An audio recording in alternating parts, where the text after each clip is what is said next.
An additional question we can raise at this point is how different sources of motivation shape the outcome, even though the goal is ostensibly the same. Focusing on Mal'Ganis might seem rational, as removing the leader could lead to the collapse of the enemy's forces. However, the question we need to ask is, what is the true motivation behind this? It is undeniable that Arthas as a character changes over the course of the campaign, even though he remains determined to eliminate the Dreadlord. On the other hand, looking from a Hegelian framework, we can view the prince as a world historical figure, which leads us to also accept the idea that the goal is self-elevation and not what is described by the grand words justifying his actions. This is crucial for understanding Arthas' trajectory because it is with the narrative of protecting the people that the prince embarks on his righteous journey. But at the very end of the campaign, we encounter a statement that reveals the essence which could only be intuited up until that point. Responding to Muradin Bronzebeard's call not to take the Frostmourne and to lead the people back to Lordaeron, the prince sharply replies, "Damn the men! Nothing shall prevent me from having my revenge, old friend. Not even you." Thus, we can conclude that it is not true love for his subjects that drives him forward, but hatred for Mal'Ganis. Concern for the populace is merely a mask for bitterness, aggression, and hatred, fueled by defeats, with the idealistic story serving as a mechanism for rationalizing personal vengeance. It is a fundamentally different set of motivations which inevitably produces different outcomes. For in such an order, when driven by hatred for the enemy and the desire for revenge, as opposed to a genuine need to help his own people, the people become a means like chess pieces to achieving the goals. We can freely say that he is focusing on the wrong thing, which is nothing new. On the contrary, we already mentioned it in the segment on Stratholme. Recall that the prince in the literary adaptation of the theme felt something akin to happiness when, during the massacre of the population, he realized that Mal'Ganis was indeed there. That scene essentially foreshadows what we are talking about. Based on this, we begin to conclude that the population, in the prince's vision, is essentially a resource in his fight against the Dreadlord. If it cannot be controlled, it will be exterminated so that it does not serve the enemy. Therefore, it is clear that pride, ambition, aggression, and hatred drive the prince toward his goal, not the love for anything. Let us not forget that he is not only a prince, but also a paladin in the service of the Holy Light. From his actions, we see what it means to combine strong beliefs stemming from the teachings of the order he belongs to with negative motivation. Of course, it was said at the beginning that because of these beliefs, in any case, he would not have left Lordaeron and saved the remnants of the people. However, it is to be assumed that a different set of motivations, those stemming from love, would not have resulted in the massacre of his own population, although it would have resulted in the fall of the kingdom.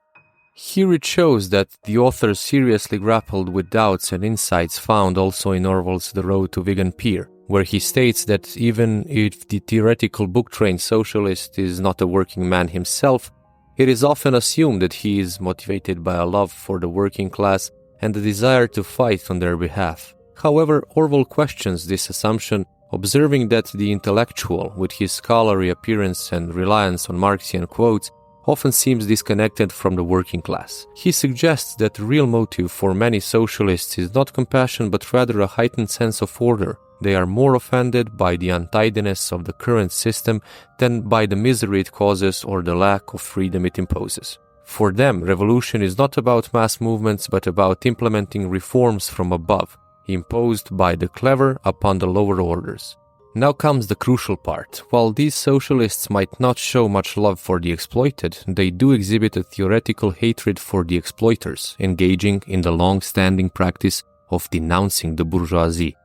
It is justified to ask how an individual who represents the union of the clerical and noble estates and is also the heir to the throne can truly be interested in the well-being of the people. We can assume that in the Warcraft universe, the people refers to the citizenry and peasantry in the medieval sense, that is, to the third and fourth estates, although these two groups are sometimes treated as parts of the same third estate. This then leads us to the following question. Is not the prince, with the exception of the king himself, the one most separated from them and their living conditions? The easiest thing for us is to accept that what could be the driving force in him is his concern for the kingdom, for his own domain and power, which means order and privileges. After all, we see that Arthas sacrifices his people, kills his subjects and his father, but returns for the crown, insisting even in communication with Kel'Thuzad as his closest associate that he must be addressed with the title of king. Therefore, the motivation we spoke of earlier is not surprising. The prince seeks to eliminate the threat to the state, then commits regicide and thereby patricide, and concentrates the power in his own hands. After taking the lead of the scourge, he symbolically closes the circle by reducing his people to statistics, that is, to pawns in the fight to achieve his own goals and satisfy personal ambitions. The prince becomes the king when he takes command of the mindless mass of the undead. The kingdom, with its institutions, population, and territory, is thus a tool in the service of Arthas' will, instead of him being the anointed protector and servant of the kingdom. That is why, in the opening scene of the Human Campaign, we saw the king sitting in the palace within a lively city surrounded by other representatives of the Alliance, participating in discussions and listening to the arguments of others. He is a part of a complex network of actors who have their concerns, agendas, and consciousness, and regardless of his age, he does not shy away from undoubtedly exhausting activity because he knows what it means to be the king. In contrast, in the final cinematic, Arthas kills his weary father in an empty hall, and in the last film of the entire game, he becomes the Lich King in an ice-bound tower surrounded by whiteness and winter. He undoubtedly succeeds in his intentions, but the ultimate result of actions driven by hatred can only be desolation.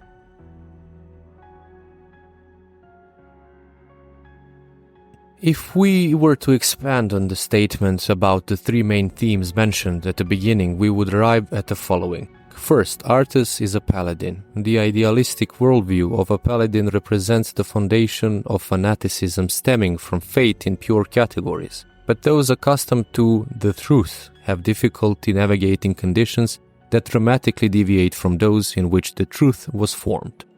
Second, Arthas is authority. The necessity of action by the bearer of power places the prince in a more difficult position than other actors. Yet, in addition to the fact that he bases his decisions on partial information and that he often makes them abruptly, his actions produce consequences that diverge from intentions and frequently seem to go against the historical flow. Third, Arthas forms his personality as a member of the ruling class. The motivation fueling the prince's actions leads him down the path of evil because focusing on Mal'Ganis means he will do whatever it takes to harm him, even by removing potential resources, that is, his compatriots, with whom, due to the class division, he cannot truly empathize. And it is precisely because of all of this that the closing scene of the Human Campaign is unforgettable. At the very end, we witness a shadow play, seeing the patricide only as a reflection on the walls of the royal palace, where Arthas, the king, and Frostmourne merge into one continuum. Everything that self dislikes, ignores, or refuses to admit it does, symbolically represented by the shadow, puts an end to the kingdom of Lordaeron. This also symbolically represents the idea that the essential actors in this scene are not the majestic figures of King Terenas or Prince Arthas we met at the beginning before the emerging chaos wounded them. Their shadows are the dark residue of a lost battle, a reflection of chaos' distorted potential and helpless tradition. Although Arthas' return is initially celebrated with fanfares, bells, flowers, and a parade, we practically witness the twilight of the kingdom, offering the masses a cheap manifestation of supposed strength like makeup on a worn-out face. Therefore, at no moment do we have a frontal view of the king as a physical manifestation of the state, unlike the opening credits of the Human Campaign. The scenes are framed so that we either see him from a bird's eye view or from behind.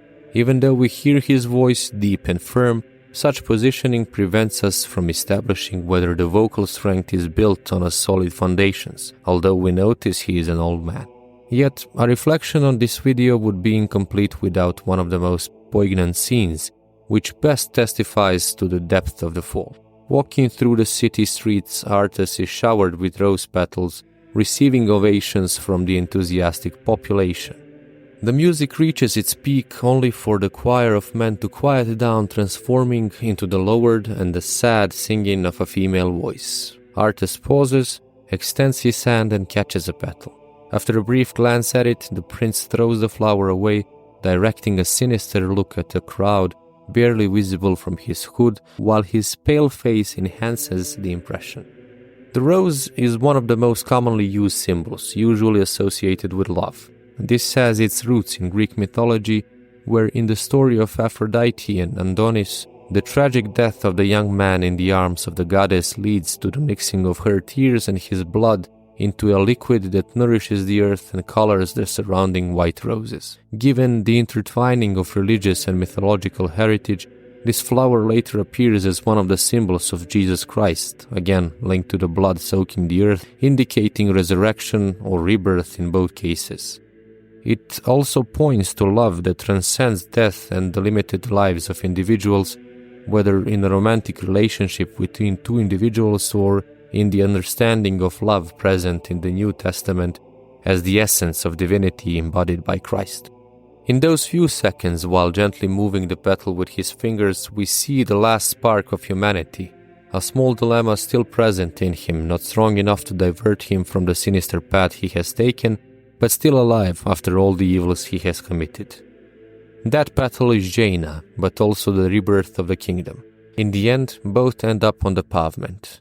For there is no resurrection without death, no redemption without sacrifice, no birth without a creative union.